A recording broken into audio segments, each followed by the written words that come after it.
South ఇండియాలోనే అతి తక్కువ ధరలకి రత్నాలనందించే ఏకైక సంస్థ 6JVR.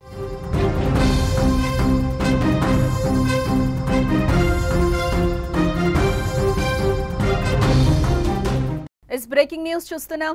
పాకిస్తాన్ కు మరో షాక్ తగిలినట్లుగా మనకి సమాచారం అందుతోంది.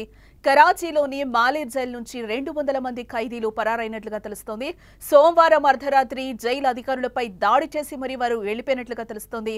జైలు మెయిన్ గేటు బద్దలు కొట్టుకుని పరుగులు తీశారు ఖైదీలు. ఖైదీలపై పోలీసులు కాల్పులు జరిపారు. అయినా కూడా 20 మంది మృతి చెందారని వార్తలు వినిపిస్తున్నాయి.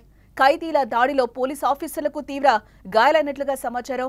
కరాచీలో భూకంపం సంభవించిన సమయంలో ఖైదీలను బ్యారెక్ నుంచి గ్రౌండ్లోకి తీసుకొస్తూ ఉండగా ఈ ఘటన చోటు చేసుకున్నట్లుగా తెలుస్తోంది. పారిపోయిన ఖైదీలంతా కరుడుగట్టిన క్రిమినల్స్, తీవ్రవాదులుగా చెప్తున్నారు. పాకిస్తాన్ కు పోయే కాలం వచ్చిందా అంటే ఆ దేశంలో జరుగుతున్న పరిణామాలు చూస్తుంటే అవునని చెప్పక తప్పదు. పహల్గాం దాడి జరిగిన తర్వాత నుంచి ఇప్పటి వరకైతే పాకిస్తాన్ కి దెబ్బ మీద దెబ్బ పడుతూనే ఉంది. ఒక పక్క భూకంపాలు, ఈ రోజు ఖైదీలు బయటికి వెళ్లిపోయిన పరిస్థితి కనిపిస్తుంది. ఆ ఖైదీలు కూడా కరుడుగట్టిన తీవ్రవాదులుగా చెప్తున్న పరిస్థితి చెప్తున్నారు. ఒకవైపు భారత యుద్ధం, మరోవైపు సొంత దేశాల అంతర్యుద్ధం. ఇప్పటికే బలూచిస్తాన్ స్వతంత్ర దేశంగా కూడా ప్రకటించుకుంది. బలూచిస్తాన్ కూడా ఈ మధ్య కాలంలో పాకిస్తాన్ పై ఎలాంటి దాడులు చేసింది, ఎంతమంది సైనికులు చనిపోయారు అనేది కూడా మనం చూస్తూనే ఉన్నాం. ఇప్పటికి కూడా అది జరుగుతున్న పరిస్థితి. సింధ్ రాష్ట్ర ప్రజలు తిరుగుబాటు చేస్తున్నారు. వీటికి తోడు ప్రకృతి కూడా పగబడుతూ వరుస భూకంపాలు. ఇవి చాలవన్నట్టు ఈరోజు పాకిస్తాన్ కు మరో బిగ్ షాక్ తగిలినట్లయింది. కరాచీ జైలు నుంచి 200 మంది తీవ్ర ఖైదీలు తప్పించుకుపోయినట్లుగా సమాచారం. సోమవారం భారీ భూకంపం కరాచీని కుదిపేసిన విషయం మనకు తెలిసిందే. ఈ క్రమంలో కరాచీలోని మాలేర్ జైల్లో గోడలు పడిపోయాయి.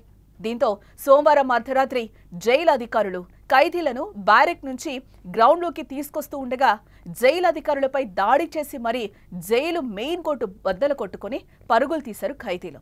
దాదాపు 700 నుండి 1000 మంది ఖైదీలు జైలు ప్రధాన ద్వారం వద్ద పారిపోవడానికి ప్రయత్నం చేశారు. కానీ పోలీసులు కాల్పులు జరపడంతో పలువురు వెనక్కి తగ్గినట్లుగా కూడా సమాచారం అందుతోంది. ఈ కాల్పుల్లో ఇప్పటి వరకు 20 మంది దాకా మృతి చెందినట్టుగా వార్తలు వస్తున్నాయి. కానీ దీనిపై మాత్రం అక్కడి ప్రభుత్వం అధికారికంగా ఎలాంటి ప్రకటన చేయలేదు. అలాగే పోలీసులు జరిపిన కాల్పుల్లో పలువురు గాయపడ్డారు.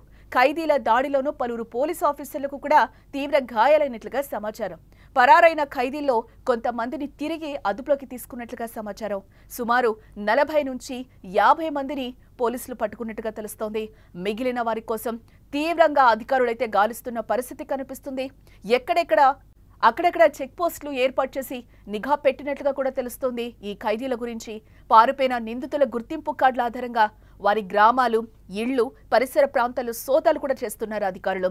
ఎస్కేప్ అయిన వారిలో కరుడుగట్టిన క్రిమినల్స్, నరరూప రాక్షసులు ఉండడం పాక్ గుండెల్లో ఇప్పుడు గుబులు రేగుతున్న పరిస్థితి కనిపిస్తోంది. అయితే జైలు నుంచి 100 మంది లోపు మాత్రమే పారిపోయారని అక్కడ ప్రభుత్వం చెప్తున్న మాట. కానీ జైలు సిబ్బంది నిర్లక్ష్యమే ఖైదీల పరారుకు కారణమని కూడా కరాచీ హోంమంత్రి వెల్లడించిన పరిస్థితి కనిపిస్తోంది.